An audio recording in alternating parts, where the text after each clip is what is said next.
लिए खुलेआम पैसे लिए जाते हैं, 15-15, 20-20 हजार रुपए। अथॉरिटी के निचले अधिकारी निरकुंज हैं, बिल्कुल उनको ना नॉलेज है काम करने की, ना नियमों का पता है। नोडा अथॉरिटी को बिल्डर को ऊपर केस फाइल करना है, न कि एओ के ऊपर। यूपी के मुख्यमंत्री योगी आदित्यनाथ पारदर्शी तरीके से समस्याओं के समाधान करते हैं, जीरो टॉलरेंस की नीति को अपनाते हैं, लेकिन उसके बावजूद भी भ्रष्टाचार अपनी चरम सीमा पर रहता है। नोएडा अथॉरिटी के ऑफिशियल्स बिल्डर का सपोर्ट करते हैं और जो फ्लैट ओनर्स हैं उनकी समस्याओं को कोई ध्यान नहीं दिया है। पता है नोएडा अथॉरिटी, पुलिस अथॉरिटी, ये सब मिले हुए सब करप्शन के हब हैं। कॉजिंग ग्रीवियस हर्ट, चीटिंग, मतलब इस तरह के ग्रीवियस ये आरोप लगाए गए हैं बिल्डर द्वारा, just to put pressure on the genuine members of AO. ये यूपी की बात है, वो आवाज जो आपकी सोसाइटी की हर छोटी बड़ी परेशानी को पहुंचाएगी सीधा अथॉरिटी और प्रशासन के दरवाजे तक। न कोई लाग न लपेट, सिर्फ सवाल जिनका जवाब जरूरी है। बिल्डर की लापरवाही हो या अफसरशाही की चुप्पी, लिफ्ट की सेफ्टी से लेकर सीवेज ट्रीटमेंट प्लांट तक और ओसी सीसी जैसे कानूनी दस्तावेजों से जुड़े आपके हक, आज यूपी की बात में उठेगी आपकी आवाज और होगा जवाबदेही का सीधा सामना। यूपी की बात सोसाइटी के साथ। यूपी की बात सोसाइटी के साथ आज हम आ पहुंचे हैं नोएडा की एक सोसाइटी में। यहाँ पर सोसाइटी से जुड़ी जो भी समस्या है, यूपी की बात उसे प्रमुखता से उठाएगा। नोएडा अथॉरिटी हो या फिर इसके साथ ही प्रशासन के जो भी शिकायतें हैं उसे प्रमुखता से उठा के उसके समाधान के लिए प्रयास करेगा। यूपी की बात लगातार जन समस्याओं से जुड़ी खबरों को उठाता रहता है और आज के इस खास कार्यक्रम में यूपी की बात आ पहुंचा है एक सोसाइटी में और यहाँ पर बातचीत के लिए हमारे साथ काफ़ी लोग मौजूद हैं। बातचीत करेंगे तमाम समस्याओं पे, समाधान को लेकर क्या कुछ समाधान इनका होगा और प्रमुखता से सभी सवालों को भी उठाया जाएगा। तो सबसे पहले शुरुआत करते हैं, हमारे साथ फोना प्रेसिडेंट संदीप चौहान जी मौजूद हैं। संदीप जी, क्या कहेंगे सोसाइटीज़ को लेकर? देखिए, पहले तो मैं आपको धन्यवाद देना चाहता हूं कि आपके चैनल ने आज हमारे साथ कंधे से कंधा मिलाकर हमारे साथ खड़े हुए। बहुत बहुत शुक्रिया आपके चैनल का, आपकी पूरी क्रू टीम का। और मैं आपको एक बात बताना चाहता हूं कि ये आज 50 सोसाइटी, ये 50 लोग 60 लोग नहीं बैठे हैं, ये 50 सोसाइटी के प्रतिनिधि हैं और एक एक सोसाइटी में 5 से 10 हज़ार से 20 हज़ार तक लोग रहते हैं। तो ये 2.5-3 लाख लोगों की आवाज़ यहाँ बैठी है कि यहाँ से 3 लाख लोगों की आवाज़ तक ये बात हम यूपी के सीएम तक पहुँचाने के लिए आज यहाँ पर एक साथ इकट्ठे हुए हैं। क्योंकि जो परेशानियाँ हमारे ऊपर चल रही हैं, जो नोएडा अथॉरिटी की कमी के कारण हमारी एओ के ऊपर जो आज परेशानियां हैं, उस कारण से आज हम यहाँ इकट्ठे सब हुए हैं। क्या कहेंगे सबसे बड़ी परेशानी अगर सोसाइटी में बात की जाए तो किस चीज़ की आती है, कौन सा फेस, क्या चीज़? बात ये है कि जो अथॉरिटी की और बिल्डर का जो नेक्सस है, जिसके कारण से आज एओ को उसमें जूझना पड़ रहा है, एओ को उसमें शामिल किया जा रहा है, एओ के ऊपर जो FIR दर्ज हो रही है, एओ को क्रिप्ट बनाया जा रहा है, एओ को क्रिमिनल बनाया जा रहा है, ये सब खत्म होगा।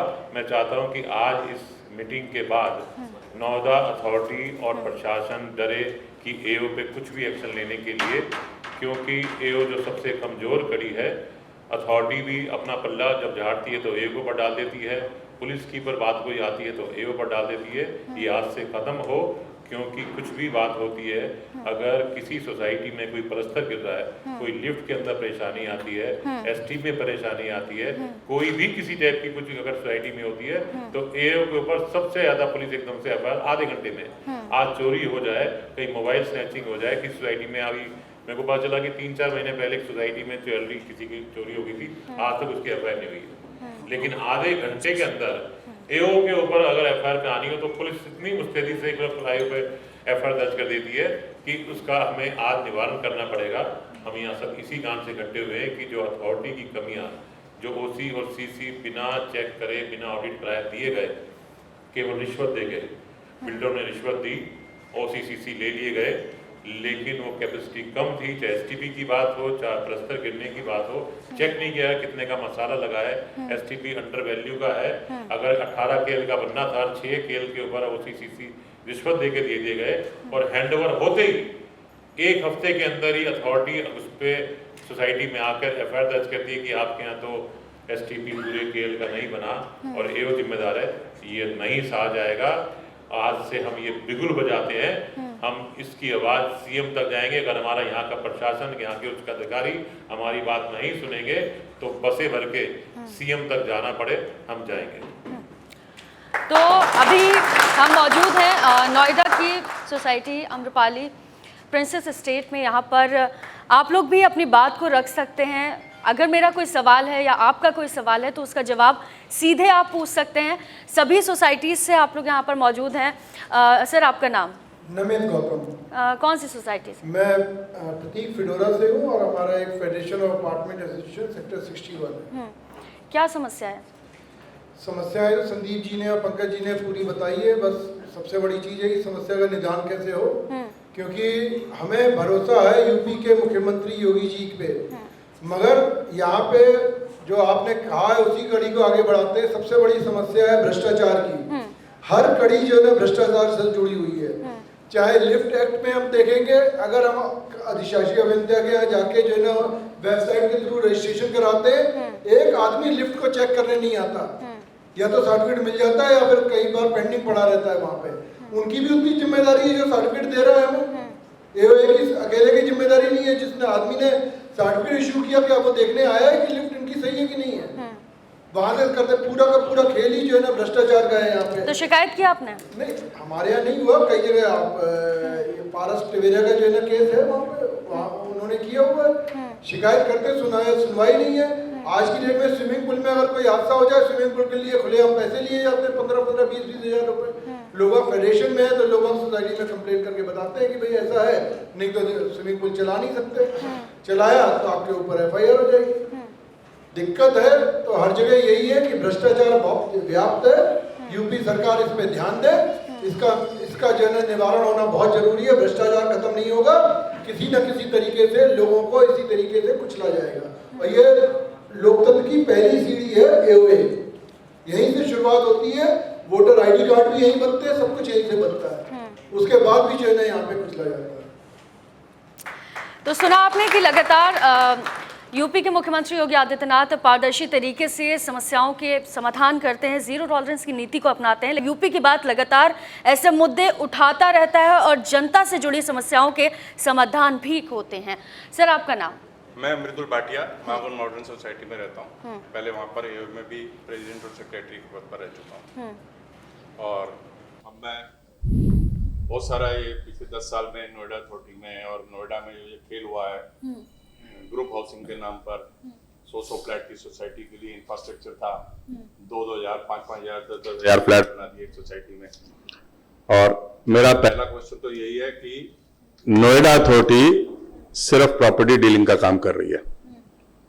सिर्फ सुप्रीम कोर्ट ने कितनी स्ट्रांग ऑब्जर्वेशन दी है कि वो आंख कान नाक उसका सब कुछ भ्रष्टाचार में डूबा हुआ है। आज हम सब लोगों की प्रॉब्लम्स जिस जमीन पे इतनी बड़ी बड़ी हाई राइज सोसाइटीज बना दी, उसमें सबसे पहला पीड़ित तो किसान को कर दिया। उसकी इमरजेंसी क्लॉज लगा के जमीन ले ली और जमीन बेच दी। जो काम सरकारों का हाउसिंग फॉर ऑल देना था वो सरकारों ने अपना काम ना करके और आगे बांट दिया, बिल्डर्स को बना दिया, जबकि बिल्डर सिर्फ कॉन्ट्रैक्टर है। अब बहुत बड़ी बड़ी बातें हो जाएंगी, लेकिन मैं आपको एक बात बता दूं, इस सब के पीछे नोएडा अथॉरिटी के जो सिस्टम है पूरा, एक किसी अधिकारी की बात ना करके पूरे सिस्टम को बताएं कि पूरा सिस्टम सड़ा हुआ है। अब लेटेस्ट केस में जिस वजह से हम इकट्ठे हुए हैं और आगे भी इकट्ठे रहेंगे, उस सब में सबसे बड़ी विडंबना यह है कि जैसे गौतम भाई ने बोला कि AOA जो है वो सबसे पहला स्टेप है इस डेमोक्रेटिक सेटअप का कि समाज चलेगा कैसे। उस समय अगर AOA के ऊपर FIR हो जाएंगी तो काम कैसे चलेगा। आज तक किसी सरकारी अधिकारी के ऊपर किसी सीवर का ढक्कन खुला रह जाए, कोई बच्चा उसमें गिर जाए, क्या किसी सरकारी नोएडा अधिकारी के ऊपर FIR हुई है? नहीं हुई। क्या जेब कट जाती है किसी पुलिस चौकी के बाहर, किसी पुलिस छोटे अधिकारी पे FIR हुई है आज तक कि तुम्हारे केस में मर्डर हो गया तो जिम्मेवारी किसकी है? पुलिस की कानून व्यवस्था बनाने की जिम्मेवारी है, तो क्या उसके ऊपर FIR हो जाती है? नहीं। वो सब एक समाज का हिस्सा है, उसी में वो काम कर रहे होते हैं, उन्हीं में चूक भी होती है। जब तक समाज है जुर्म चलता रहेगा। अब मैं लेटेस्ट आ जाता हूं, मैं थोड़ा 2 मिनट और ज्यादा लूंगा ताकि जो मेरी सारे आसपास की जितनी भी नोएडा की सोसाइटीज है, चर्चा के बीच में भी अगर किसी का सवाल है तो आप पूछ सकते हैं वहीं से। मैं सीधा का सीधा उसी मुद्दे पे आ जाता हूं कि जिस प्लस्तर की वजह से आम्रपाली प्लेटिनम में सोसाइटी हुई है, प्लस्तर के गिरने पे, जिसको जो वो बना रही है NBCC। अब आप देखिए कि कॉमन एरिया की परिभाषा, ये यूपी अपार्टमेंट एक्ट है, क्या कोई बालकनी कॉमन एरिया में आती है? नहीं। सबसे पहली बात देखिए, हम मेंटेनेंस के नाम पर कॉमन एरिया मेंटेनेंस चार्जेस लेते हैं, जिसको कि हम जिम्मेवारी से खर्चने के लिए, जिसके हम अकाउंटेबल है। लेकिन जब कोई बालकनी या किसी पर्टिकुलर मकान की दीवार का हिस्सा वो हमारे कॉमन एरिया में आता ही नहीं है, जिसको हम मेंटेन ही नहीं कर सकते हैं, तो उसके गिरने से बिल्डरों ने 4-4 इंची के प्लास्टर कर रखे हैं, गले में सरिये डाले हैं। ये कई सोसाइटियां तो 15 साल से बन रही हैं, उनके अंदर के स्ट्रक्चर का क्या हाल होगा? किसी बिल्डर ने एसटीपी लगाया, किसी ने बिल्डर ने 1/4 कैपेसिटी का लगाया, पानी का कनेक्शन ले लिया।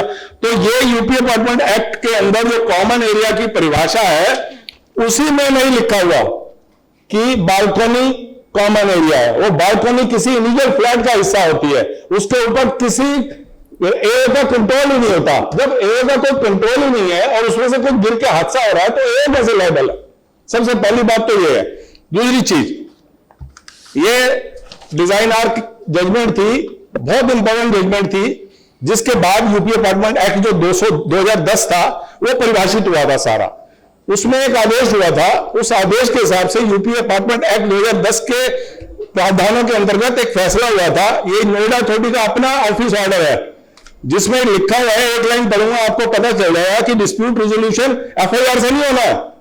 इसमें क्या लिखा हुआ है कि 2010 यूपी अपार्टमेंट एक्ट के प्रावधानों के अंतर्गत प्रमोटर यानी कि बिल्डर, अपार्टमेंट ओनर्स या अपार्टमेंट ओनर एसोसिएशन, दोनों के बीच में भी कोई डिस्प्यूट होगा तो प्राधिकरण द्वारा एसीईओ नियुक्त किया की अध्यक्षता में मीडिएशन और काउंसिलेशन सेंटर का गठन किया गया है। आज तक कितने लोगों की मीडिएशन करवाई है नोएडा अथॉरिटी ने? कितने बिल्डरों के खिलाफ नोएडा अथॉरिटी ने मीडिएशन कराई है? जबकि ये हाई कोर्ट के ऑर्डर के बाद ये मीडिएशन सेल का गठन हो रखा है और उसी में सब चीजें रिजॉल्व होनी है। ये प्रेशर गिरना, बिल्डर की लायबिलिटी तय करना, एक जिम्मेवारी तय करना, ये उस मीडिएशन सेल का हिस्सा है, उसके काम का हिस्सा है, वो नहीं करते। अब मैं एक छोटा सा उदाहरण और देके खत्म करूंगा बात, फिर जब क्रम आएगा तब बोला जाएगा। सबसे बड़ा एक और इशू है, क्या डेविएट ना हो जाए कि हमारा आंदोलन, हमारा क्या रजिस्ट्री नहीं हो रही। अब इसमें वंदिता श्रीवास्तव जी अपर जिलाधिकारी अब ट्रांसफर हो गई है, उन्होंने एक स्पष्ट आदेश दिया था कि गौतम बुद्ध नगर में बिना निबंधन कराए अबंटियों को कब्जा देके बहुत बड़ा गुनाह हुआ है। एक भी बिल्डर पे एफआईआर हुई है, एक भी बिल्डर पे एफआईआर हुई है। पूरी सोसाइटी पिछले 10 साल से तरसते हैं, 50,000 फ्लैट अनरजिस्टर्ड पड़े हैं, किसी भी बिल्डर पे एफआईआर हुई है? हमारा कॉमन एरिया बेच दिया, हमारी मार्ट बेच दी बिल्डरों ने हमारे सोसाइटियों के स्कूल बेच दिए। क्या किसी बिल्डर पे किसी एक्ट के अंदर, क्रिमिनल एक्ट के अंदर एफआईआर हुई है? नहीं। बिल्डरों को पूरी इम्यूनिटी है, वो पूरी इंप्यूनिटी के साथ चलते हैं और एक छोटा सा पौधा जो 1 साल 2 साल के लिए आता है और समाज का काम करके जाता है, उस पर एफआईआर हो रही है, दबाने का प्रयास किया जा रहा है ताकि नोएडा अथॉरिटी निर्कुंज चलती रहे। अथॉरिटी के लिए क्या कहेंगे? अथॉरिटी की तरफ से अथॉरिटी निर्कुंज है, अथॉरिटी के निचले अधिकारी निर्कुंज है, बिल्कुल उनको ना नॉलेज है काम करने की, ना नियमों का पता है। कोई एक आदमी जाता है 10,000 आदमी की सोसाइटी को चलाता है। वापस आऊंगी आपके पास। सर का एक सवाल था पहले आपका। हाँ, सवाल तो मेरा एक था, लेकिन गौतम साहब के स्टेटमेंट के बाद सवाल 2 मेरे हो गए। मैं पूछ सकता हूँ ना? बिल्कुल। सर, आपके क्वेश्चन पे आते हैं। सेकंड वाले क्वेश्चन को पहले मैं पूछता हूँ कि गमले वाले स्टेटमेंट पे क्या मैं आपसे एक जवाब लेना चाहूंगा कि गमला जब किसी के ऊपर गिरता है, अगर उसके सर पे लग गया तो वो या तो अगर ऑन द स्पॉट खत्म हो गया तो खत्म हो गया, अगर जिंदा रहा तो आजीवन वो पैरालाइज रहेगा। तो इस पे आप लोगों ने क्या नियम कानून बनाया है कि गमला कोई बालकनी में ना रखे और कभी भी आंधी तूफान, जैसे कि पता है कि नोएडा में हवाएं बहुत तेज चलती हैं, लोगों की खिड़कियां तो उखड़ गई हैं, दरवाजे उखड़ जाते हैं, तो उस पर आप लोगों का क्या एक्शन प्लान है? पहला क्वेश्चन ये है।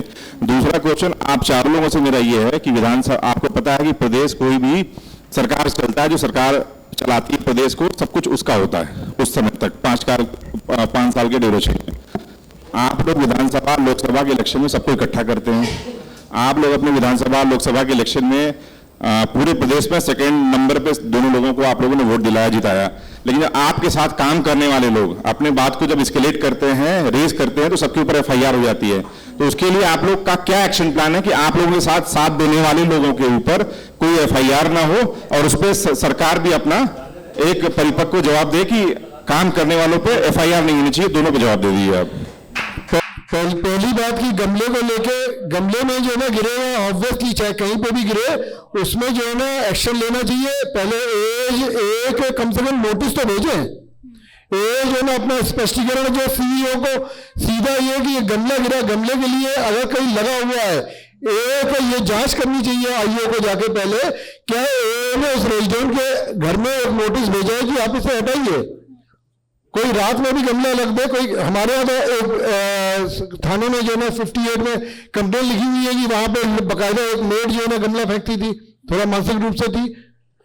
मेरा सवाल सिर्फ ये ए पे आप लोग एक्शन लेंगे नोएडा अथॉरिटी, मगर कोई स्पष्टीकरण, कोई उसको जो ना कोई 7 दिन का टाइम, कोई तो देखिए उन्होंने अपनी वैधानिक जिम्मेदारियों को सही ढंग से निर्वाह किया है कि नहीं किया है, या सीधे उठाते ही उसके ऊपर एक्शन ले लिया जाएगा। बताइए। मैं सभी से दूसरे सवाल में आंसर और क्वेश्चन करेंगे थोड़ा शॉर्ट में, क्योंकि आगे भी बढ़ते हैं, क्योंकि सबकी बात रखना जरूरी है। आपके पास आते हैं, आपका नाम सर? मेरा नाम पंकज झा है और लगातार हम लोग सभी सोसाइटी को के लिए अलग अलग विषय में फाइट करते रहते हैं, चाहे वो नोएडा प्राधिकरण से हो, पुलिस कमिश्नरेट से हो, और आज जो हम सभी लोग यहाँ पे इकट्ठा हुए हैं आपके माध्यम से, तो पहले तो यूपी की बात की पूरी टीम को बहुत बहुत बधाई जिन्होंने इतना सुंदर सा आयोजन करा है आज के विषय को लेकर।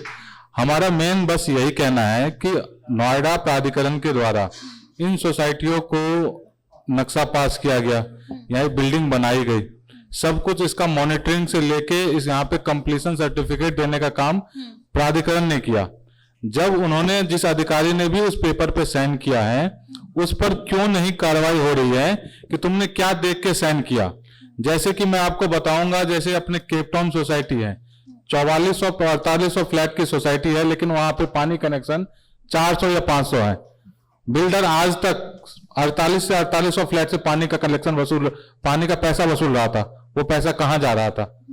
कौन, किसने उसको राइट दिया कि जो 4800 लोग रह रहे हैं तुम 400 का कनेक्शन लो तो भी सोसाइटी चल रहा है? क्या नोएडा अथॉरिटी के जल विभाग को ये दिखता नहीं है क्या वो इंस्पेक्शन नहीं करते? और आज जब उन्होंने 12-13 साल बाद सोसाइटी का हैंडओवर लिया तो आके 1 वीक के अंदर 10 के 10 मेंबर पे अपने एफआईआर कर दिया। हमारा सिर्फ यही कहना है कि आप नोएडा प्राधिकरण एओए को बलि का बकरा ना बनाए।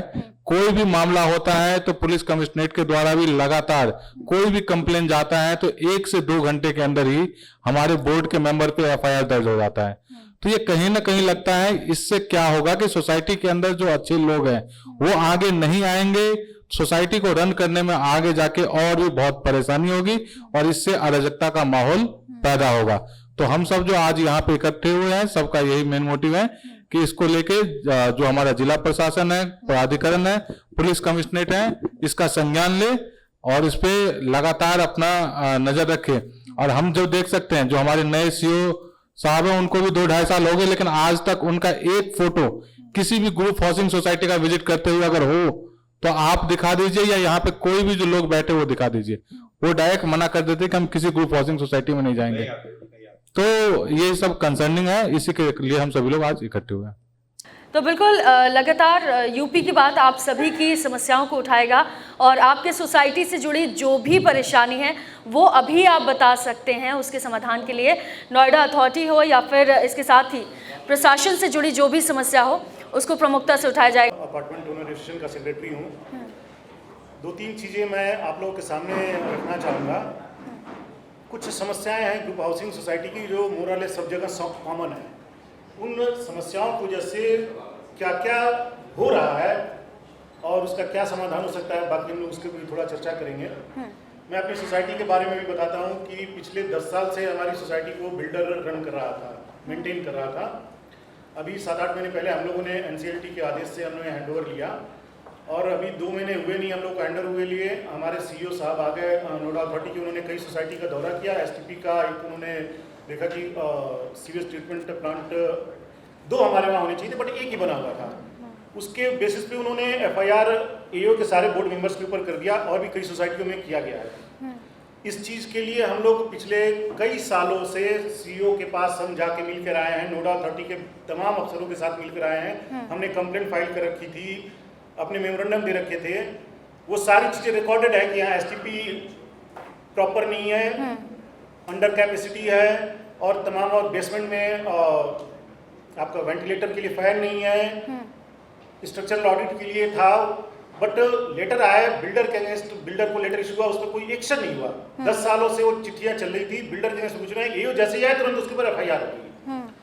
दूसरा एक इशू क्या है कि हमारी सोसाइटी में 5000 फ्लैट है, 5000 फ्लैट है। बिल्डर ने क्या किया, केवल 535 का वाटर कनेक्शन लिया।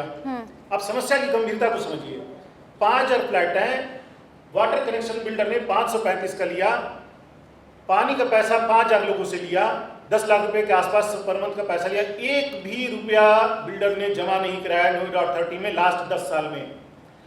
आप इसकी गंभीरता को समझिए, 10 लाख रुपए पर मंथ सोसाइटी से पानी के नाम पे कलेक्ट हुआ, 10 साल में वो अमाउंट 12 करोड़ रुपए होता है, 1 रुपया भी उन्होंने जमा नहीं कराया। एसटीपी के लिए जो सीओ साहब ने एफआईआर कर दी, 36 लाख रुपए की हमारे पर एक पेनल्टी लगा दी। बिल्डर को 2 एसटीपी बनाने थे, उसने केवल 1 ही बनाया। इंफ्रास्ट्रक्चर डिफिसिट हमारे वहाँ है कि 5000 फ्लैट चुकी है, तो उतने कैपेसिटी का इंफ्रास्ट्रक्चर नहीं, हम लोग रेंट पे लेके चला रहे हैं। आपका ट्रांसफार्मर लगा रखा है हम लोगों ने, तो स्थिति बहुत विकराल है। हमारा सबमिशन ये है कि जो इंफ्रास्ट्रक्चर डिफिसिट की वजह से नॉन कंप्लायंस कुछ हो रहा है, जैसे एसटीपी अगर हमारे पास 2 होना है, 1 ही बना हुआ है, तो भाई वो उसका करोगे क्या, वो तो सीवेज का प्रॉपर ट्रीटमेंट हो नहीं पाएगा, वो तो फिर नाली में ही अनट्रीटेड जाएगा। तो जो इंफ्रास्ट्रक्चर डिफिसिट की वजह से जो नॉन कंप्लायंस हो रहा है, उसके लिए नोएडा अथॉरिटी को बिल्डर को ऊपर केस फाइल करना है, न कि एओ के ऊपर। एओ कमजोर कड़ी है, एओ वाले लोग वर्किंग क्लास लोग हैं, वो अपने परिवार का पालन करने के लिए नौकरी करते हैं, पैसे में हैं अपने अपने, और उनके ऊपर तुरंत एफआईआर हो जा रही है। बिल्डर को 10 साल में एक बार भी एफआईआर हुई, किस बिल्डर पे, नोएडा के किस बिल्डर के अगेंस्ट में एक एफआईआर हुई है इंफ्रास्ट्रक्चर डिफिसिट की वजह से? ओसीसीसी किस बेस पे मिला? अगर 2 वहां पर एसटीपी होने थे तो ओसीसीसी किस बेस पे मिला? उसको कोई किस अफसर ने उसको आके सर्टिफाई किया कि यहाँ पर इंफ्रास्ट्रक्चर जो रिक्वायर्ड है 5000 फ्लैट के लिए, वो इंफ्रास्ट्रक्चर वहाँ पर है? अब नहीं है, अब उसका नॉन कंप्लायंस हो गया, बिल्डर के अगेंस्ट में किसी ने एफआईआर नहीं करी और एओ के अगेंस्ट में तुरंत हो गई अभी हमारे अगेंस्ट में। तो ऐसे न्यूमेरस इश्यूज हैं जिसके सब अभी एक भाई बंधु लोग हमारे ने कहा कि एक जो गमले वाला एक इशू है, अब वो गमला, भाई जिसका गमला एफआईआर है उसके ऊपर करो ना, एओ के ऊपर क्यों कर रहे हो? बाकी जो सेक्टर्स है वहां पर अगर किसी के घर के ऊपर, घर में उसने गमला रखा हुआ है, गमला गिर गया, उससे कोई इंजर्ड हो गया, तो किसके ऊपर करोगे आप? वो तो भाई जिसका गमला है वो उसके ऊपर कर रहा है। अब एओ के ऊपर कर लो, एओ को बस उठाओ, एओ को टारगेट करो, एओ के ऊपर एफआईआर कर दो, जिससे क्या होगा कि जो अच्छे लोग हैं, समझदार लोग हैं, पढ़े लिखे लोग हैं, जो आगे बढ़कर अपनी जिम्मेदारी लेना चाह रहे हैं, भाई चलो ठीक है हम अपनी सोसाइटी में रह रहे हैं, अपनी सोसाइटी का हम लोग मेंटेन करते हैं अच्छे ढंग से, तो उसमें अच्छे लोग डिस्करेज हो जाएंगे, अब बुरे लोग आ जाएंगे, फिर वही गुंडा तंत्र चालू हो जाएगा। तो इशू बहुत गंभीर है, इसको सही ढंग से समझने की जरूरत है और इसका सही समाधान निकालने की जरूरत है। कागजी खाना पूरी करने से नहीं होने वाला है। मेन मुद्दा जो हमारा है वो है कि एओए पे एफआईआर को तत्काल प्रभाव से रोका जाना। इसके लिए समाधान सोचने के लिए अगर हम बेसिक्स पे जाएं तो एओए जो रन होती है वो एओए रन होती है एओए के बायलॉज के ऊपर, जो कि यूपी अपार्टमेंट एक्ट के अंदर लिखे गए। उस प्रावधान में एओए के राइट सिर्फ और सिर्फ मेंटेनेंस, सिक्योरिटी, हाउसकीपिंग, इन डेली समस्याओं को समाधान करके लोगों तक सर्विसेज देने का है। क्योंकि नोएडा में हमारे यहाँ जो लीज पे हमारी सारी प्रॉपर्टीज है, हम इंडिपेंडेंट ओनर्स नहीं है उस प्रॉपर्टी के, तो जब यूपी अपार्टमेंट एक्ट में ही हमें जिम्मेदार नहीं बनाया गया है, तो फिर पुलिस प्रशासन कमजोर चीजों पे हमें क्यों टारगेट करती है? इसीलिए मुझे लगता है कि अगर हम इस फोरम के थ्रू आगे बढ़ के अपनी बात यूपी स्टेट और योगी जी तक पहुंचाएं कि अपार्टमेंट एक्ट के प्रोविजंस में संरक्षण दिया जाए एओए मेंबर्स को और पार्टी बनाया जाए अथॉरिटीज को और बिल्डर्स को, तो इस समस्या को कई हद तक सर आपकी सोसाइटी की कोई परेशानी? आपकी हमारी सोसाइटी तो आप जैसे आमुबारी बिल्डर के द्वारा आपने देखा कि एनबीसीसी सुप्रीम कोर्ट के ऑर्डर के द्वारा अब इसे कंप्लीट किया जा रहा है, पर आज भी एनबीसीसी के काम की गुणवत्ता और क्वालिटीज उस पैमाने में नहीं है जिस हिसाब से सुप्रीम कोर्ट ने ऑर्डर दिया था। ठीक है, और उसी का खामियाजा प्लैटिनम में भी हमने देखा है। ठीक है सर, आपका नाम? नमस्कार, मेरा नाम एन वर्मा है। मैं पैन ओसी सोसाइटी सेक्टर 70 का फाउंडर प्रेसिडेंट हूँ। जब 2023 में बिल्डर से हम लोगों ने टेक ओवर किया, उस समय में जो एओ बनी उसका मैं फर्स्ट प्रेसिडेंट हूँ। और जैसा कि आज जो चर्चा हो रही है, बहुत ही अच्छा लगा मुझे ये जान करके कि इस फोरम पे सब लोग इकट्ठा हो रहे हैं। और जैसा कि चौहान साहब और झा साहब ने सब लोगों ने ब्रीफ किया कि ये जो मुहिम छेड़ी गई है to protect the AO and the office bearers of AO है, ये बहुत ही सराहनीय कदम है। देखिए एक लाइव एग्जांपल मैं आपको बताना चाह रहा हूँ कि पहले उस सोसाइटी में फर्स्ट एओ के सारे मेंबर्स के अगेंस्ट में बिल्डर ने एफआईआर लॉन्च किया। पहले वो लोग गए पुलिस के पास में और पुलिस ने मना कर दिया कि इसमें कोई क्रिमिनल केस नहीं बनता है। वो लोग कोर्ट में गए और कोर्ट से ऑर्डर लेकर आए कि एफआईआर लॉन्च होना चाहिए। ये जीता जागता एग्जाम्पल है कि कैसे जो लोग जो एओ है बिल्डर के उन नाकामियों को, जो स्ट्रक्चर मामला हो, जो सीपेज का मामला हो, लीकेज का मामला हो, फायर फाइटिंग सिस्टम का मामला हो, लिफ्ट का मामला हो, स्ट्रक्चर की सेफ्टी की मामला हो, सभी चीज को अगर हम लोग हाईलाइट करते हैं तो बिल्डर इससे परेशान होकर के दबाने के लिए जो लोग आगे आते हैं, और जैसा कि सभी लोगों ने कहा सभी लोग सैलरी क्लास के लोग हैं या रिटायर्ड लोग, उनका कोई मोटिव ये नहीं होता कि उससे कुछ कमाए।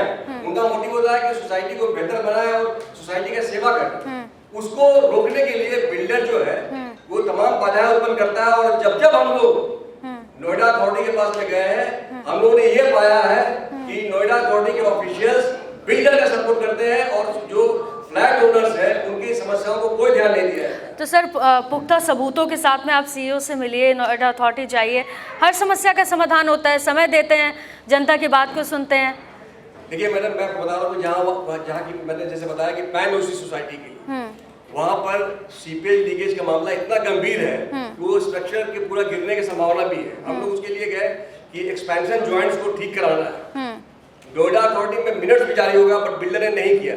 अब उसके अगेंस्ट में कंप्लेन करते हैं तो कोई सुनवाई होती नहीं है। अब वहाँ पर जो लिफ्ट लगा हुआ है वो लिफ्ट जो कोने ने लगाया है, लेकिन लिफ्ट में शुरुआत से ही प्रॉब्लम है और जब टेक ओवर किया बिल्डर से एओ ने और वहाँ पर कुछ प्रॉब्लम आती है तो क्या वो जिम्मेदारी एओ की होगी या बिल्डर की होगी, जो हम लोग को देखना पड़ेगा। नोएडा से हम लोग जाते हैं, गुहार लगाते हैं कि आप बिल्डर पर रिस्पॉन्सिबिलिटी फिक्स कीजिए, बट वो हम लोग को रिस्पॉन्स नहीं मिलता है। एओ में अच्छे लोग आए और सोसाइटी को सुचारू रूप से चलाएं, लेकिन जो कंट्रोल और मॉनिटरिंग है नोएडा का, साइट पे आके देखना पड़ेगा कि क्या समस्या है। मेरा नाम विवेक सिंह है, मैं करंट हेरिटेज में 2 साल अध्यक्ष रहा एओ का। मैं बहुत लंबा नहीं खींचना चाहूँगा, मुझे पता है यहाँ पे लोग जुटे हुए सबसे बड़ा पेन ये है कि लोगों पे गलत तरीके से पुलिस एफआईआर हो रही है। तो मेरा कंसर्न ये है मीडिया से, सभी यूए के सदस्यों से, हमारे सरकार से, नोएडा अथॉरिटी से सबसे ये कंसर्न है कि जब आप किसी पे एफआईआर करते हैं, मैं 2 साल मेरे पर 4 बार एफआईआर हुई, 100 साल इसी शुरू लगा। 80% लोग जॉब करने वाले लोग हैं, एमएनसी में काम करते हैं, डोमेस्टिक कंपनी में काम करते हैं। आपको बता दूं, किसी को भी अगर पासपोर्ट अपना रिन्यू कराना है, अगर एफआईआर है 116 की जो अभी 126 135 हो गई है, तो आपका पासपोर्ट रिन्यू नहीं होगा। कोई अगर आपका वीजा प्रोसेस करना है तो वीजा कैंसिल कर दिया जाएगा। अब समझ में नहीं आता, दीवान की बैठे एफआईआर तो कर दिए, लोगों के ऊपर रजिस्टर में नाम चढ़ा दिए और बाकी लोगों का जो करियर है वहीं पे 6 महीने के स्टॉप हो जाता है। इन दौरान में आपको बता दूं 6 महीने के लिए इंसान कुछ नहीं कर सकता। अगर कुछ गलती से भी किसी ने भी गलत तरीके से मुझ पर ब्लेम किया तो नॉन अवेलेबल वारंट जारी हो जाता है और फिर उस पर प्रॉपर एफआईआर हो जाती है और फिर इसको कोर्ट से जमानत देनी पड़ती है। अब ये हम लोगों ने 2 साल झेला, जो साथ में काम करने के 2 तरीके हैं, या तो करप्शन इन्वॉल्व हो जाइए या तो ईमानदारी से काम करिए। जब आप ईमानदारी से काम करते हैं तो आपको सारी चीजें फेस करनी पड़ती है, सारे जितने डिपार्टमेंट वहाँ फेस करने पड़ते हैं। वहाँ पैसे खर्च करोगे नहीं, यहाँ पे एफआईआर हो जाएगी, जो आपके साथ में लोग भाग जाएंगे। अब उसे निजात पाने के लिए लोगों ने दूसरा तरीका अपना लिया है कि पैसे खिलाओ। जब पैसे आप किसी डिपार्टमेंट खिलाते हैं फिर वहाँ से करप्शन स्टार्ट होगा। तो आपको तय करना है कि आंदोलन करने वाले जो युवा या बुजुर्ग सीनियर सिटीजन जो भी लोग हैं आपके साथ खड़े हैं, जो करप्शन के अगेंस्ट है, उनके साथ चलना है। जो जेब में गड्डियां लेके चल रहे हैं उनके साथ चलना है। अगर करप्शन के साथ चलना है तो जैसे चल रहा है वैसे चलने दीजिए। अगर करप्शन के साथ नहीं चलना है तो कम से कम इसमें कुछ न कुछ चेंजेस आने चाहिए, सरकार को कुछ एक्शन लेना चाहिए। इस करप्शन से हटने के लिए सरकार को इस पे एक्शन लेना चाहिए। आपको मैं बता दूं कि मेरे डिविजन काल में सीनियर सिटीजन जितने भी 60 साल के ऊपर उन पे भी एफआईआर होती थी। फिर ये अपनी वॉइस हम लोगों ने रेज की, सभी हमारे भाई लोग बैठे हुए हैं सीएम ऑफिस लखनऊ तक। फिर ये रूल है, हिडन रूल कह लीजिए, कि किसी भी थाने में 60 साल के ऊपर किसी भी इंसान पे 135 124 नहीं लगेगी। तो एक समय पे 100 साल की रूल हुआ करती थी, लेकिन 60 साल से अगर कोई नीचे है तो उस पर वो कभी भी लगा देते और उनको पता भी नहीं होता। इवन उनके साथ अगर पीछे कोई खड़ा है उसका भी नाम आइडेंटिफाई करते हैं, फेस पूछते हैं, फादर का नाम निकलवा लेते हैं, बिल्डर के पास पूरी लिस्ट होती है और एफआईआर नाम डाल के उसका आगे भेज देते हैं। दोबारा कभी भी थाने में आए। और मीडिया से मैं रिक्वेस्ट करना चाहूंगा कि एक बार स्टिंग ऑपरेशन करिए, अपने 4 आदमी को भेजिए थाने पे और बोले कि अगर बिल्डर के खिलाफ हमें एक्शन लेना है, ये दिक्कत हमारी सोसाइटी में हो रही है, अगर आप नहीं एफआईआर करेंगे तो आप क्या है कुर्सी में बैठेंगे। अब स्टिंग ऑपरेशन करिए, 24 घंटे के अंदर एफआईआर होगी, इसलिए घर चली जाएगी और उनकी हिम्मत नहीं पड़ेगी दोबारा थाने में चला जाए। तो इस पे आप लोग भी अपने लेवल पे कड़ा एक्शन लीजिए, अदरवाइज ऐसे चलता रहेगा। और आपसे हम ये भी बताना चाहेंगे कि पहले भी हम लोग मीडिया से मिले हैं, पहले भी हमने गुफ्तगू की है, हमने पहले भी अपना पेज शेयर किया है, पहले भी हम हड़ताल किया है, आज भी हम वहीं खड़े हैं जहां पहले खड़े थे। इसलिए आप लोगों का बहुत बड़ा रोल है कि इस पे स्ट्रांग से स्ट्रांग, कठिन से कठिन कार्रवाई करें कि कोई भी डिपार्टमेंट का आदमी इस लेवल पे मिसयूज किसी को न करे कि वो करेक्ट हो जाए, वो घुसखोर हो जाए। सर, वॉल मीडिया में और यूपी के बाद में बहुत फर्क है। हम लोग जन समस्याओं को भी उठाते हैं और जनता से जुड़े मुद्दों के समाधान भी कराते हैं। जिसके पास दर्द होता है वो अपनी दर्द शेयर करता है। मैडम, अब आपको कितना हेल्प कर सकते हो आप देख सकते हो। नमस्कार। देखिए, सबसे बड़ी चीज कि जिस मुद्दे के लिए हम लोग यहाँ पे आए हैं वो मुद्दा वही है कि हम एओए आज एकजुट हों। हम सब जानते हैं कि एओए भी उसी रेसिडेंट और उसी सोसाइटी का हिस्सा है, उस सोसाइटी में भी उसका घर होता है और कोई भी एओए का सदस्य अपने घर पे अपने बच्चों पे किसी भी तरीके से लापरवाही नहीं बरतता है। लेकिन आज जब कुछ भी किसी भी तरीके से हादसा हो रहा है तो सबसे पहले एफआईआर बिना इन्वेस्टिगेशन के 4 लोग सोसाइटी के अगल बगल के लोग नेता नगरी बन के वहां इकट्ठे हो जाते हैं, जैसे इसके प्लैटिनम के केस में हुआ और एसएचओ साहब पे दबाव बनवा के एफआईआर करा दिया गया। तो उस दिन रात को 1 बजे तक मैं मौजूद था थाने में, साहब बताएंगे, और तो मैंने एसएचओ साहब से एक ही चीज कहा कि ये जो 2 आदमी हैं जो सुपरवाइजर हैं उनको तो आपने थाने में बिठा दिया वाला में, लेकिन वो एनडीसीसी के पालीवाल जी कहाँ हैं जिनके इंस्ट्रक्शन पे ये सब कुछ हुआ है? क्या उनके पास कॉशन टेप खरीदने के भी पैसे नहीं थे? क्या एक हर 2000 करोड़ की सोसाइटी चल रही है और क्या एक सेफ्टी ऑफिसर नहीं होना चाहिए साइट पे? जब इतनी साइटों पे काम कर रहे हैं आप 2000 करोड़ 4000 करोड़ का, एक भी सेफ्टी ऑफिसर साइट पे नहीं है किसी भी साइट पे। आप मुझे बता दें कि एनडीसीसी जो है जहां भी काम कर रही है, ना एनडीसीसी की तरफ से एक भी सिक्योरिटी गार्ड होता है और ना ही उनकी तरफ से कोई भी सेफ्टी ऑफिसर होता है। हम लोग भी व्यापार करते हैं, बिजनेस करते हैं, हमारी जो साइटें चलती हैं वहां पे एक सेफ्टी ऑफिसर हम लोग अपॉइंट करते हैं to look after all the safety of our residents. दूसरा पॉइंट कि जब हम अपने टीएम का पैसा, एक भाई साहब ने उठाया कि बहुत अच्छी बात है कि टीएम का पैसा 300-400 स्क्वायर फीट के हिसाब से देते हैं नोएडा अथॉरिटी को, लेकिन सारे सर्विसेज का पैसा तो मतलब उनको ऑलरेडी दे रहे हैं। एसटीपी का पैसा हमसे लेके जाते हैं, जल का पैसा हमसे लेके जाते हैं, बिजली का पैसा हमसे लेके जाते हैं, तो हमारी सोसाइटी का फ्लैट का टीएम का पैसा जो है हम उनको देते हैं, लेकिन हमारी सोसाइटी के प्रेमाइस पे वाले से डरते हैं, तो फिर हम पैसा उनको दे किस बात करें? ये हमें सब लोग को मिलकर सोचना पड़ेगा कि 2000 फ्लैट हैं, हम अपनी सोसाइटी से 60 से 70 करोड़ रुपए एक बार में उनको देते टीएम के रूप में 300-350 रुपए स्क्वायर फीट का चार्ज है, और वो हमारी सोसाइटी का जब काम होता है तो सीईओ साहब कहते हैं कि मैं क्यों जाऊं हाई राइज बिल्डिंग में, मैं तो नहीं जाता जी वहां पे, तो फिर हम पैसा देंगे उनको। आज हमारे सेक्टर के बीच की सड़कें एक तरफ प्रिंसले है, दूसरी तरफ सिलिकॉन है, उन सड़कों के डेवलपमेंट के लिए नाक रगड़ के हम लोग थक गए कि भाई वो नाले को ढकवा दो, कहते हैं हम क्यों ढकवाएं जी, अब तो टेंडर करेंगे। सोसाइटीज का है कि हम लोगों से आईएफएमएस के चार्जेस लिए हैं, जो पैसा आज भी कोर्ट रिसीवर और नोएडा अथॉरिटी के पास पड़ा है, ऑलमोस्ट करीबन हमारी सोसाइटी का 11.5 करोड़ रुपए जो है वो आईएफएमएस के रूप में बिल्डर को हमने दिए थे, जो पैसा हमारे पास कोर्ट रिसीवर और नोएडा अथॉरिटी के पास पड़ा है। अब वो पैसा हमें कैसे मिलेगा हमारे डेवलपमेंट के लिए? तो मैं यूपी की बात के माध्यम से बताना चाहूंगा कि हमें आप दबाव बनाइए कि जो पैसा हम नहीं दिया है उसको विथ इंटरेस्ट वो पैसा हमें वापस करें, जिससे कि हम अपनी सोसाइटी के डेवलपमेंट के रूप में उस पैसे को हम लोग खर्च करें। और हमारा ये नहीं, मुझे लगता है कि मैक्सिमम एओएस का पैसा जो है, आईएफएमएस का पैसा बिल्डर ने शायद रिटर्न नहीं किया है एओए के, क्योंकि अब वो एओए बोटी बन चुकी है, उसको अभी तक वापस नहीं किया, तो हम लोग एकजुट होकर उस पैसे का भी हिसाब उनसे लेना चाहिए। तीसरा लास्ट पॉइंट है मेरा कि क्या किसी भी तरीके से समस्या होने पे पुलिस या नोएडा अथॉरिटी एक इन्वेस्टिगेशन नहीं करती एफआईआर दर्ज करने से पहले? तो अगर हम लोग ये रिक्वेस्ट करें, हम लोग ये अपनी आवाज उठाएं और हम लोग ऊपर के अधिकारियों से बात करें कि आप थाने में एसी 10 बाई 10 के कमरे में बैठ के फैसला फरमान जारी ना करते हिटलर के जैसे। आप आए, एक बार उसकी गंभीरता से समस्याओं को चेक करें, उसके बाद अगर लगता है कि कोई भी दोषी पाया जाता है तो आप उसमें एफआईआर कर सकते हैं। बहुत बहुत शुक्रिया। नमस्कार, मेरा नाम साथी है और मैं सेक्रेटरी हूँ। विकास जी की बात को ऐड करते हुए और जो हमारे सम्मानीय सदस्य हैं सबकी बात समझते हुए जो हमें समझ में आता है, देखिए दो चीजें हैं। एक है इंफ्रास्ट्रक्चर डेफिशिएंसी जो ऑलमोस्ट सारी सोसाइटी में बिल्डर ने हमें दी है, और एक है इंफ्रास्ट्रक्चर की मेंटेनेंस की डेफिशिएंसी।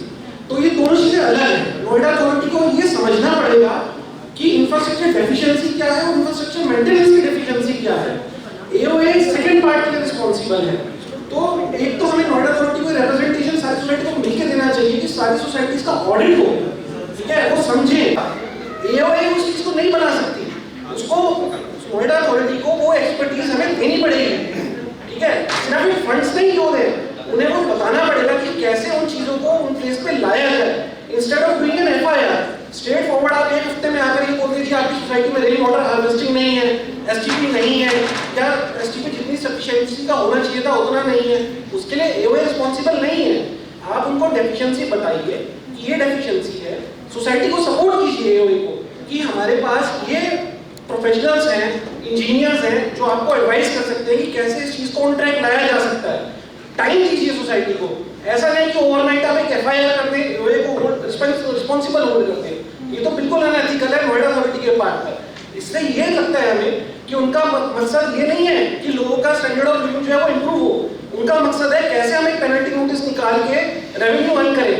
या सपोज 40 लाख का पेनल्टी का नोटिस निकाल दिया तो उनकी एक्सपेक्टेशन है कि अंडर द टेबल कुछ पैसा आएगा और हम इस नोटिस को वेव ऑफ कर दें या पेंडिंग कर दें। ये नहीं चलेगा। मेरे ख्याल से एक रिप्रेजेंटेशन सारी सोसाइटी से जाना चाहिए कि वो ये आइडेंटिफाई करें what is deficiency and what is maintenance deficiency. Thank you. सारे मुद्दे यहाँ पे एक ही पॉइंट हम डिस्कस कर चुके हैं। हमारी सोसाइटी के अंदर एक सारी सोसाइटीज में कन्वीनियंस शॉप्स हैं। हमारी सोसाइटीज में भी मार्केट है, अच्छी मार्केट है, और इन मार्केट के अंदर हम कुकिंग नहीं कर सकते। ये डिलीवरी के लिए आप हम सर्व कर सकते हो, आप ऐसी ड्राई आइटम्स सेल कर सकते हो, ग्रोसरी शॉप्स हो सकती हैं, वो सब हो सकता है। हमारी सोसाइटी के अंदर जब हम बात कर रहे थे अभी मुद्दा आप भी बात कर रही थी मैडम कि हमने नोएडा अथॉरिटी में क्या इश्यूज रेज किए हुए हैं। हमारी सोसाइटी के अंदर वहाँ पे कुकिंग होती है, रेस्टोरेंट्स हैं, गैस चूल्हे लगे हुए हैं, सब कुछ है, और उनके ऊपर फ्लैट है।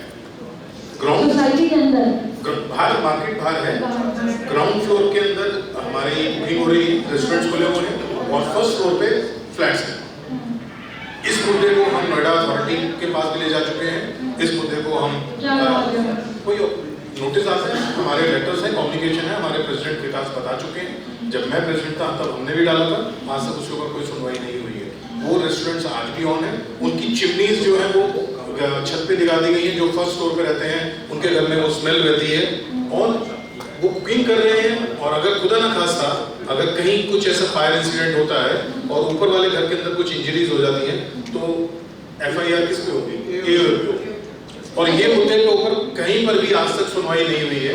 तो ये मैं यूपी की बात के माध्यम से ये बात आप लोगों के माध्यम से सीईओ साहब के पास और गवर्नमेंट के पास जाना चाहिए कि ऐसी चीजों पे इमीडिएटली बैन कर जाए। मैं पूछना चाहूँगी क्या इसके अलावा भी और सोसाइटीज में ऐसा है? यस, हमारी सोसाइटी में भी है। ये ऑलमोस्ट हर एक सोसाइटी में है। और आप ये देखिए कि एक मुद्दा ये है, और इन्हीं शॉप्स को, जो शॉप 10 से 12 फीट की शॉप रखी गई थी, बिल्डर ने इसको 20 फीट की शॉप बना दी। तो सोसाइटी टावर के नीचे पूरी शॉप्स एक्सटेंड हो गई, वॉल हटाई, और पीछे जो हमारी स्ट्रीट पार्किंग्स थी उसको उसने शॉप्स के साथ सेल आउट कर दिया। आज वो शॉप्स बिल्कुल टावर के नीचे आ चुकी हैं।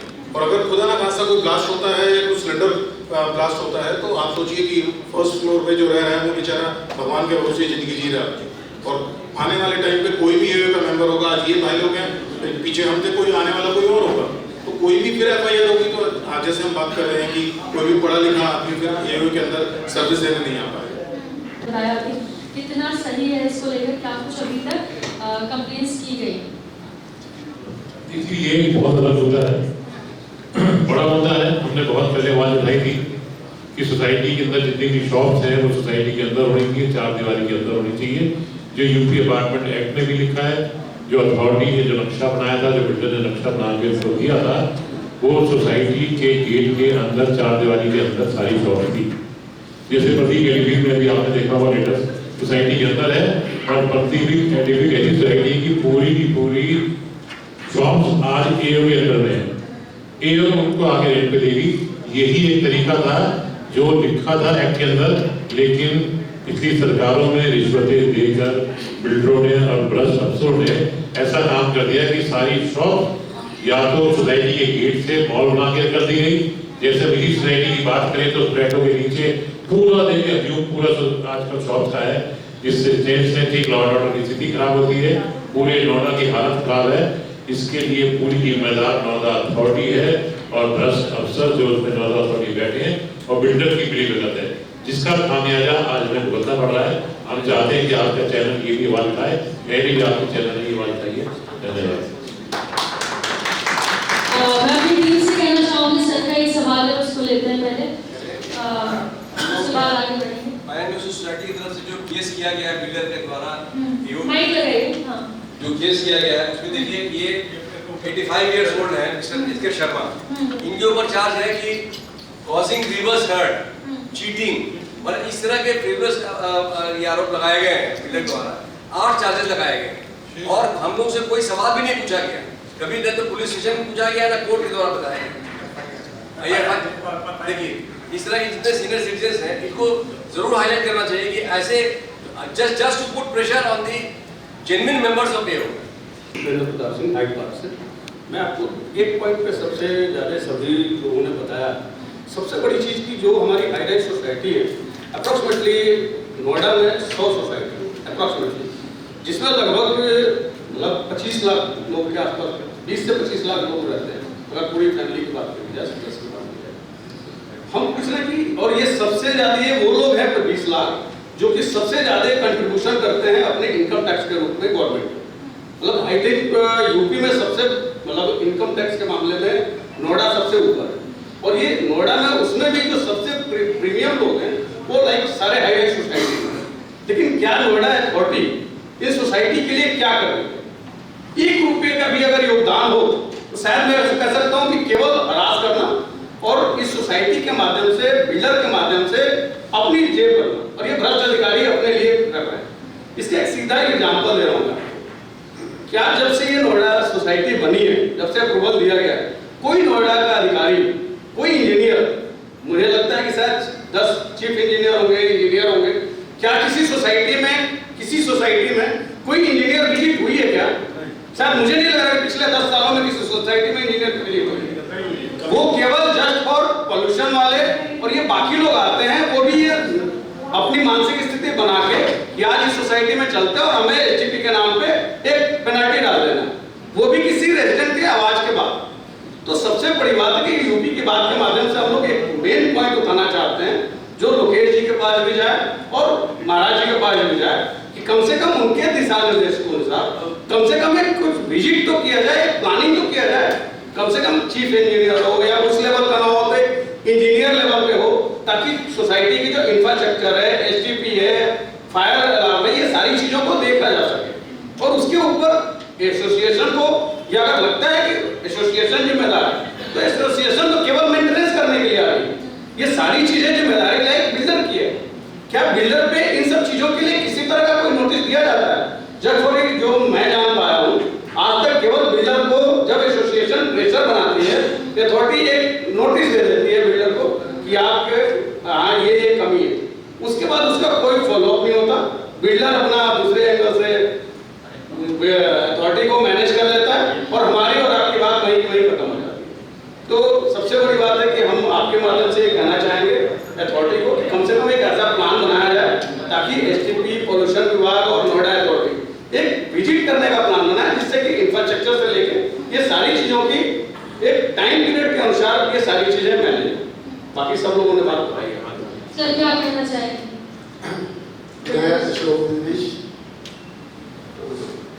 S secretary RG residency secretary Noida, convenor Noida high rise federation. आप यूपी की बात में अच्छा प्रोग्राम आज अरेंज किया, उसके लिए आपको एनएचआरएफ नोएडा हाई राइज फेडरेशन की तरफ से बहुत बहुत धन्यवाद। मैडम उनने बहुत बड़ी जंग लड़ी है, उनके लिए हमारे साथ ही रहे हैं। आरजी रेजिडेंसी एक उदाहरण है आसपास की सभी सुविधाएं। हमें 2 साल तक एसोसिएशन में रह करके बिल्डर के इंगेज, हम सुप्रीम कोर्ट में गए, हाई कोर्ट में गए, हम एनसीएलटी में गए, पर हर जगह जाने के बाद बाद हम लास्ट में बिल्डर के टेबल पे लेकर आए, एग्रीमेंट हम बिल्डर से कर पाए और उस एग्रीमेंट के तहत अब हम काम कर रहे हैं। परंतु बिल्डर अभी भी बहुत सी चीज़ें जो हमारी ब्रिजेज हमारे हैं जो बिल्डर काम पूरा नहीं कर पा रहा, उसके लिए NCLT के अंदर हमारा केस अभी भी ओपन है। NCLT ने बोला है कि अगर कोई बिल्डर आपका एग्रीमेंट के हिसाब से काम नहीं करेगा तो हम दोबारा अपने केस को रीओपन कर सकते हैं। तो हम आपके माध्यम से अपने बिल्डर को एक यही बात कहना चाहते हैं, जो कमिटमेंट की है, जो एग्रीमेंट किया है, उसके तहत एग्रीमेंट के हिसाब से काम करें और जल्दी से जल्दी जो भी हमारे डिलीवरेबल हैं, जो भी हमारे पेंडिंग रिपेयर रेनोवेशन का काम है, जो भी हमारे काम है पेंडिंग एक्सपेंशन जॉइंट्स का काम है, स्ट्रक्चर ऑडिट का काम है, उन कामों को पूरा करें जिससे हम आगे बढ़ सकें। एक तो बात और मैडम कहूँगा, आज की बात का मेन मुद्दा जो है AO के ऑफिस पीरियड्स के ऊपर FIR की बात है। इससे हम सब लोग जूझ रहे हैं, हम कहाँ जाए, किससे बात करें। पहले हम जब बिल्डर के अगेंस्ट एजिटेशन, हमने बिल्डर के अगेंस्ट एक एजिटेशन किया, पीसफुल एजिटेशन किया पंकज जी, सारे लोगों ने 1500 रेजिडेंट नीचे आए और हमने AO को मतलब पुलिस अथॉरिटीज को राइटिंग में लिख के डायराइज करवाया, हमने डायराइज कराया, अपना मेथड जो है डायराइज करवाया और हमने पीसफुल वो किया, एजुकेशन किया। उसके बाद बिल्डर ने हमारे 10 के 10 रिपोर्ट मेंबर के ऊपर डेफेमेशन का केस किया और मैडम लक्ष्मी सिंह के इंस्ट्रक्शन से हमें 10 मेंबर्स को वहां पर बुलाया गया, हमारे से राइटिंग में लिखवाया गया भाई आप कोई भी एजुकेशन विदाउट पुलिस की अप्रूवल के बिना नहीं करोगे, जबकि पुलिस कभी अप्रूवल करती ही नहीं, ओनली डायराइज ही करती है। इस तरीके से लोगों को हरास किया जाता है। एक प्रोजेक्ट हमारा ऑलरेडी अधूरा प्रोजेक्ट है जो कंप्लीट नहीं हुआ और दूसरे प्रोजेक्ट को अप्रूवल भी कर दी और रेरा से भी अप्रूवल हो गई, ये काम हो रहे हैं। 500 के आसपास हमारी रजिस्ट्री आज तक पेंडिंग है, उसके लिए हम रेगुलर बिल्डर से फॉलो कर रहे हैं। बिल्डर की और नोएडा अथॉरिटी की पता नहीं क्या कनेक्शन है, पैसे नहीं जमा हो रहे, 500 आदमियों की बिल्डिंग जो 10 साल से सपना देख रहे हैं उनकी रजिस्ट्री नहीं हो पा रही है, भाई इन समस्याओं को उठाया जाए। एक और मेरा मुद्दा है, संदीप जी भी बैठे हैं यहाँ पर, मैंने आज से 7 साल पहले पेपर के अंदर सब पढ़ा था, नोएडा अथॉरिटी ने अपने बोर्ड की मीटिंग करके हमारी यूपी गवर्नमेंट को रिकमेंड किया था भाई इस नोएडा अथॉरिटी को लीज होल्ड से फ्री होल्ड कर दिया जाए। आपने देखा DDA फ्री होल्ड हो गई, GDA फ्री होल्ड हो गई। हम सब लोग यहाँ बैठ के कह रहे हैं कि ये इनकम्पिटेंट अथॉरिटी है, ये भ्रष्ट अथॉरिटी है, यहाँ पे हमारा करोड़ रुपया TM का जाता है, हमें वहां से कोई फैसिलिटी नहीं मिलती। तो आज हम सब मिलकर इस नोएडा अथॉरिटी को फ्री होल्ड करने के लिए क्यों नहीं डिमांड उठाते। हम आपके चैनल से ये रिक्वेस्ट करते हैं तो नोएडा अथॉरिटी को भी फ्री होल्ड कर दिया जाए, ताकि जो ये हमारी लीज की प्रॉपर्टी है, लीज का हमारे ऊपर धब्बा लगा हुआ है, हमें अपने फ्लैट की रजिस्ट्री करानी पड़ती है, फिर हमें TM देना पड़ता है। तो नोएडा अथॉरिटी को भी लीज होल्ड प्रॉपर्टी से हटा करके फ्री होल्ड करा जाए, मेरी यहाँ पर सबसे डिमांड है। जो कि एक्सप्रेस वे पे है सेक्टर 1 और सेक्टर, वैसे तो हमारे जो सीनियर हैं, मैं तो जब मैं अध्यक्ष बना था तो मैं समझता हूँ कि नोएडा की सभी सोसाइटियों में सबसे यंगेस्ट प्रेसिडेंट था। मैं 32 साल की उम्र में प्रेसिडेंट बन गया था। तो मुझे तो मैंने सभी भैया को और प्रदुल भाटिया अंकल को जो है फॉलो करा और मैंने इन चीज़ों का अनुसरण करके बहुत सारी चीज़ें अपनी सोसाइटी में ठीक करवा। मुझे भी कुछ शिकायतें थी बिल्डर से, नोएडा अथॉरिटी तो लगातार तंग करती रहती है, जैसे सब लोगों ने बताया, सारे मुद्दे उठा दिए। तो मैं ऐसी बातों में एक दिन वकील से बात कर रहा था, उसने कहा कि आपको नोएडा अथॉरिटी परेशान कर रही है, तो नोएडा अथॉरिटी वर्ड यूज नहीं करा, कंपनी वर्ड यूज करा। तो मैं बड़ा हैरान हुआ, कंपनी क्यों बोला। तो मैंने कहा ये तो 1947 से पहले वाली कंपनी की बात कर रहे हैं और वैसा ही नोएडा अथॉरिटी कर भी रही है हम लोगों के साथ, बिल्कुल वही कर रही है। वो लोग भी कुछ जयचंद तलाशते थे और आज नोएडा अथॉरिटी भी हमें परेशान करने के लिए अगर बिल्डर के थ्रू नहीं कर पाते, हमारी सोसाइटी में एक दो लोगों को तैयार करते हैं और कहीं ना कहीं डिस्टर्बेंस का माहौल तैयार करके और हमें परेशान करते हैं। मेरी सोसाइटी में 3-3.5 हजार लोग हैं। मेरी सोसाइटी में आज तक कोई धरना प्रदर्शन नहीं हुआ। मैंने 4 साल में कभी कोई मेंटेनेंस नहीं बढ़ाया। सबसे कम मेंटेनेंस लगभग मेरी सोसाइटी में चल रहा था। बिल्डर के टाइम से जो मेंटेनेंस चल रहा था वो चल रहा था। मैंने GST हटाया उस पर जब ये बनी, मैंने अभी 55 पैसे बढ़ाए। उस पे नोएडा अथॉरिटी, जब हमें खर्चा करना है, सोसाइटी मेंटेन करनी है, हम हैंड ओवर बिल्डर से ले चुके हैं, अगर हम खर्चा कहां से लेकर तो अथॉरिटी से शिकायत है। एक आदमी की शिकायत पे नोएडा अथॉरिटी ने जो बढ़ा हुआ मेंटेनेंस था वो मेरा रोक दिया। एक दूसरी कंपनी है डिप्टी रजिस्ट्रार कार्यालय, वो भी अगर मैं कोई शिकायत देता हूँ अपने लेटर हेड पे, यानी कि मैं 3-3.5 लोगों को रिप्रेजेंट कर रहा हूँ, तो मेरी लेटर हेड की शिकायत पे वो लोग दोनों कंपनियां शिकायत को सुनवाई नहीं करती हैं, लेकिन जो उनके जयचंद है, जो उनके एजेंट हमारी सोसाइटी में रहते हैं 2-3, उनकी शिकायतें सुन के और तुरंत के तुरंत हमें नोटिस जारी कर देते हैं। मुझे खुद एफआईआर का एक नोटिस आ गया। मेरी सोसाइटी में एक चाय की व्यवस्था के लिए छोटा सा कियोस्क लगा मेरी सोसाइटी के अंदर, बड़ा खूबसूरत सा, जो कि एओए को रेंट भी देता था और सबकी सहमति से लगा। उस पे मुझे एक बड़ी कंपनी के थ्रू जो है नोटिस आ गया है। तो आप समझिए कि चाय के कोके पे जितने भी वेंडर जोन नोएडा में खुले हुए हैं वो हमारी प्रॉपर्टी है। आपने किस अधिकार से वो वेंडर जोन खोली है? तो अगर सोसाइटी के एओए प्रेसिडेंट के ऊपर एफआईआर हो सकती है, तो जैसे संदीप भैया ने बोला था, तो कहीं ना कहीं लोकेश एमजी पे भी जो है एफआईआर होनी चाहिए, क्योंकि वो भी एक जिम्मेदार व्यक्ति है इस चीज के लिए। अगर मेरी कमी है तो कमी उनकी भी है। अगर प्लास्टर गिरता है नोएडा हमारी सोसाइटी से और किसी को क्षति होती है, तो उसकी जिम्मेदारी कहीं ना कहीं नोएडा अथॉरिटी के सीओ की भी बनती है, प्रेसिडेंट की बनती है। तो अगर एफआईआर प्रेसिडेंट पे करते हो, सेक्रेटरी पे करते हो, एओ पे करते हो, तो नोएडा अथॉरिटी को अपने अधिकारियों के ऊपर भी एफआईआर करवानी चाहिए। और ये नोएडा अथॉरिटी मेरे हिसाब से जो मैं समझता हूँ, ये सोशल मीडिया के दम पे चलने वाली अथॉरिटी है और इसमें कुछ नहीं है। इन्हें अपनी चमक दमक सोशल मीडिया पे दिखानी है, जो मुद्दा हाईलाइट हो जाता है उसे उठा लेते हैं। जैसे वो बंगलों वाला मामला था, एक बच्ची आहत हो गई, उससे नुकसान हो गया, उसका शायद उसकी मौत हो गई थी, उस मामले को आपने उठा लिया और तुरंत तुरंत आदेश पारित कर दिया, एक जो है अंग्रेजों की तरह से एफआईआर कर दी जाए एओए की पदाधिकारियों पर। ऐसा क्यों? हम लोगों ने सारे रेजिडेंट्स को बोल दिया, आपने हमें आदेश जारी कर दिया, हमने आगे आदेश जारी कर दिया, तो या तो उस निवासी पे एफआईआर हो या नोएडा अथॉरिटी के ऊपर एफआईआर हो। तो हमारे पास पुलिसिंग नहीं है, कोई लॉ एंड ऑर्डर हमारे हाथ में नहीं है, हम कोई गृह मंत्री नहीं बना दिए। आपका बहुत बहुत धन्यवाद, आपने ये मुद्दे उठाए, हमारी बात को आगे बढ़ाया। ये पहले से अगर होता तो और अच्छा था, लेकिन अभी शुरुआत हुआ है एओ की जो समस्याएं हैं उनको लेकर के।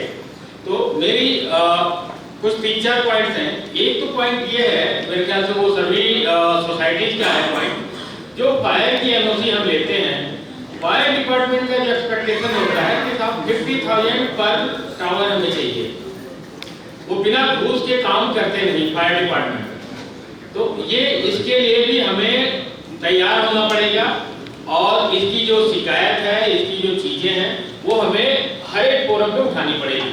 फायर एनओसी जो कि हमारे यहाँ तो 18 टावर है, हाई राइज टावर है 18 लो राइज टावर हैं, तो इस हिसाब से तो उनकी बहुत ज्यादा एक्सपेक्टेशन होती है, जो कि इलीगल है। दूसरा हमारा एक इशू है वाटर कनेक्शन। मेरे ख्याल से सभी सोसाइटियों में जो बिल्डर वाटर कनेक्शन लिया है, वो कहीं जो है 1/10 है, कहीं हाफ है, कहीं 30% है, कहीं 40% है, और उसमें अभी हमारा वाटर कनेक्शन हाफ 50% था, 1348 फ्लैट का वाटर कनेक्शन था। हमने 1287 फ्लैट का जो एडिशनल वाटर कनेक्शन है उसका पेमेंट हमने कर दिया 2,54,00,000, लेकिन 2 महीने से ऊपर हो गया, अभी तक उसका कनेक्शन स्वीकृत नहीं हो पाया। From the complaint forum GM जल और एसीओ जल और जो फाइनेंस कंट्रोलर है, उस पे क्या निकाला इन्होंने 2017 से जब से हैंडओवर हुआ है तब से जो सीवर का कनेक्शन दिया था, सीवर संयोजन और जल का संयोजन, उसका एक ही काट लिया जाता है।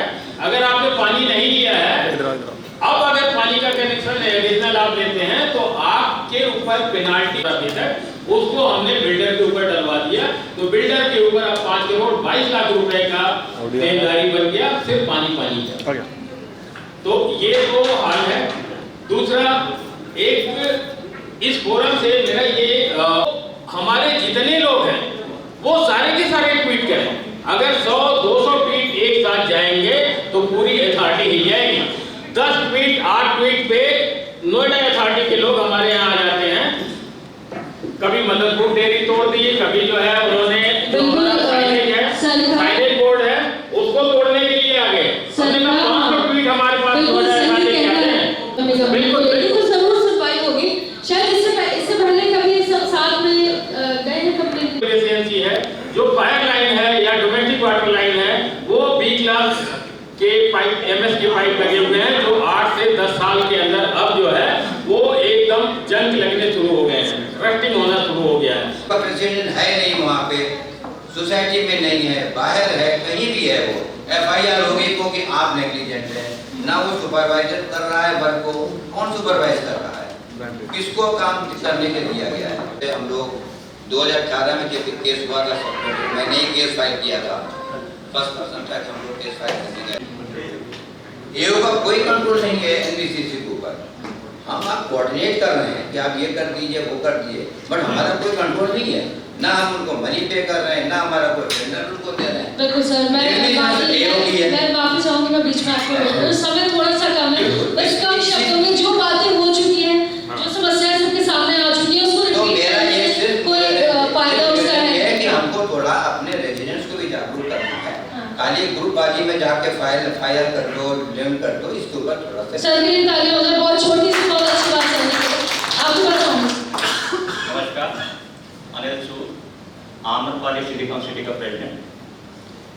मेरे सभी साथियों ने यहाँ और जिस पर आगे बढ़ाना है हमें, बाकी चीज़ें जो भी हैं सब सोसाइटी के अलग अलग हैं। हमारी मेरी सोसाइटी है, मैंने अभी देखा पहले बिल्डर हमें मैदान में छोड़ गया, फिर सीआर के पास इकट्ठे होके ही इनका हल किया जा सकता है। देखिए हम सबको पता है नोएडा अथॉरिटी, पुलिस अथॉरिटी, ये सब मिले हुए सब करप्शन के हब हैं और उसी का हम विक्टिम हैं सब, उसी के लिए हम यहाँ इकट्ठे हुए हैं आज, और इसी मुहिम को हमें आगे बढ़ा के और लड़ाई को तेज करना है। ये जो रोज की एफआईआर लॉन्च होनी शुरू हो गई है, ये बहुत गलत ट्रेंड शुरू हुआ है। एक चीज़ जो है बहुत छोटा सा इनिशिएटिव देखा मैंने, मुझे लगता है बहुत बड़ा है। भारत माता को हमने याद किया इस मीटिंग में, भारत माता की जय। मैं जो पन्ने लिख रहा था, मुझे लगता है सारे पन्ने मेरे खराब हो गए क्योंकि सारे इशू आप लोगों ने कवर कर दिए। तो कुछ पॉइंटर्स हैं, मुझे लगता है कि एक ब्लिंकिट नोएडा में लाखों डिलीवरी कर सकता है। हमारे तो हर सोसाइटी के 3 या 4 मुद्दे हैं, तो मैं 2-4 चीज़ें बोलूँगा क्योंकि हम जो भी बोलते हैं आदमी पूछता है डेटा सोर्स क्या है आपका। मैं पिछले 11 महीने से डीआर, आप कंपनी का तो मतलब होता है पैसे दे के काम करा लो, डीलर का मतलब पैसे दे के काम करा लो, दलाल का मतलब होता है पैसे दे के काम करा लो, बट जो डिप्टी रजिस्ट्रार है मैं तो ना तो उसको कंपनी बोल पा रहा हूँ ना डीलर बोल पा रहा हूँ क्योंकि वो शब्द ही नहीं ओन करते अपने। तो 11 महीने की मेरी वो जर्नी रही है। 119 सेक्टर में डीपीएस के सामने शराब का ठेका खुल गया है, डीएम है, लक्ष्मी जी हैं, जो भी है। तो मैं कह रहा हूँ सिस्टम इतनी चरम सीमा पे, हमें प्रूव करने की जरूरत ही नहीं करप्शन कितना है। अब मैं काम की बात पे आता हूँ। मुझे लगता है कि ओनरशिप तो लेनी पड़ेगी किसी को, चाहे गमला गिरा तो है गमला, और ओनरशिप एओए लेने को तैयार है। प्रॉब्लम क्या हो रहा है, लिखित में एसओडब्ल्यू डिफाइंड नहीं है। हम जब भी कोई टेक्निकल काम करते हैं उसमें 3 डिपार्टमेंट बनाते हैं, यहाँ पर 3 डिपार्टमेंट है। पहला डिपार्टमेंट है एओए, दूसरा डिपार्टमेंट है रेजिडेंट, और तीसरा डिपार्टमेंट है नोएडा अथॉरिटी। अगर तीनों की हिस्सेदारी लिखी हो किसी कागज पे, तो जो भी हिस्सा है पूछे बताओ जी कौन से कॉलम में कहाँ लिखा है। तो मेरी संदीप सर से, भाटिया जी से, पंकज, एक गुजारिश है, आप कोई भी एक मुद्दा पकड़िए और सीईओ को बोलिए इसमें कागज में आप कॉलम भरो कौन सी रिस्पॉन्सिबिलिटी किसकी है, और जो भी गैप है वो उस टाइम डिस्कस करेंगे। आपको इसके हिसाब से जिसको भी एफआईआर करनी कर दो, हमें मंजूर है अगर हमारे हिस्से में एफआईआर आती है। वो केपीआई मिसिंग है, किसको क्या करना है।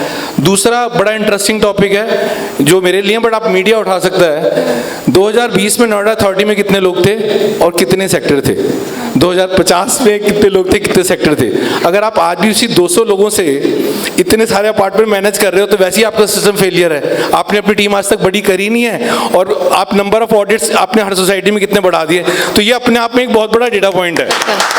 तीसरा लास्ट पॉइंट है सर, कि यूपी में बहुत कुछ अच्छा हुआ है। योगी जी ने जो हमारे को लाइफ की सिक्योरिटी दी है उसके बावजूद ही हम सोच पा रहे हैं। सेकंड, मेरा एक दोस्त बोलता था यार कि गौरव टेंशन क्या होता है, तो उसने बड़ी अच्छी डेफिनेशन बताई थी। जयप्रकाश एक दोस्त है, कहता गौरव मैं तेरे मुंह में गुलाब जामुन डाल दूं और कान पे कनपट्टी पे बंदूक रख दूं, बोल खा, क्या can you enjoy gulab jamun?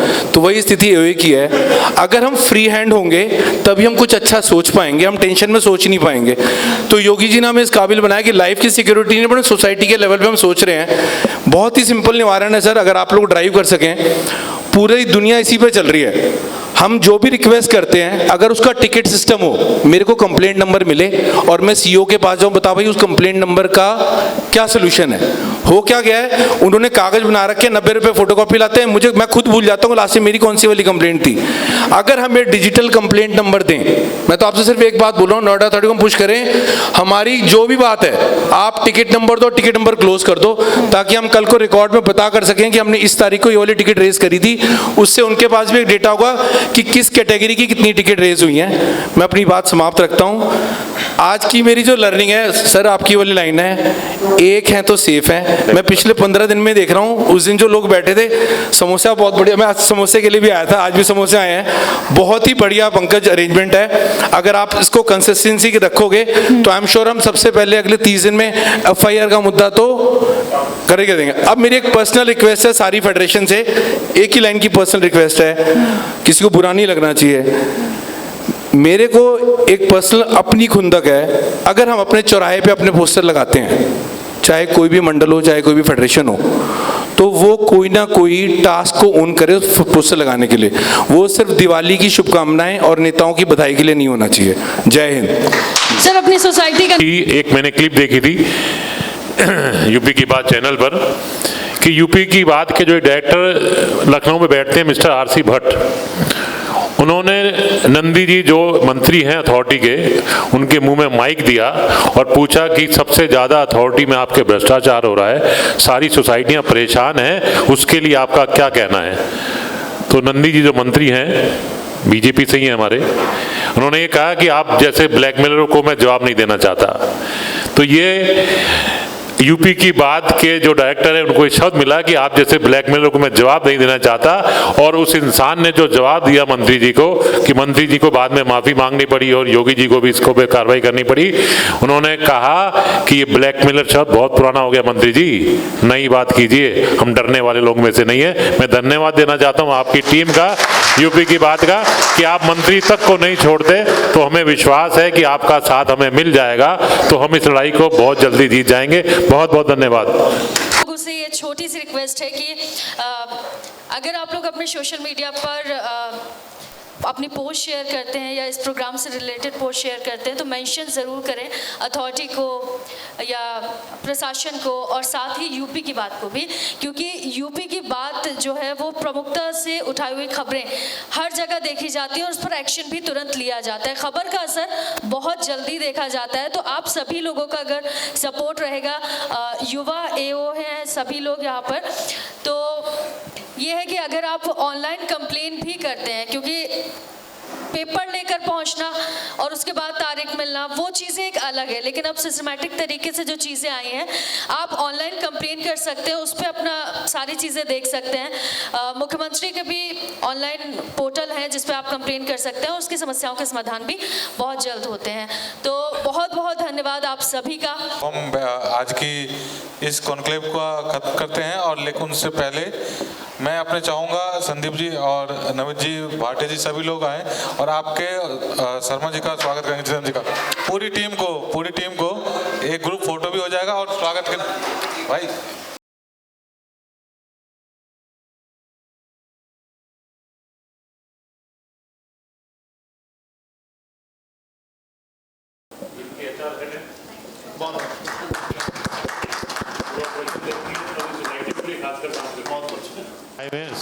Silicon के प्रेसिडेंट एक बार आगे आ जाए, सिलिकॉन सोसाइटी के प्रेसिडेंट।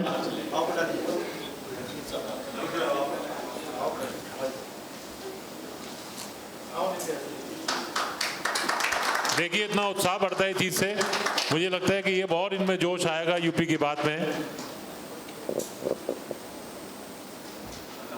सभी का बहुत बहुत धन्यवाद, बहुत मजा आया, बहुत अच्छा लगा।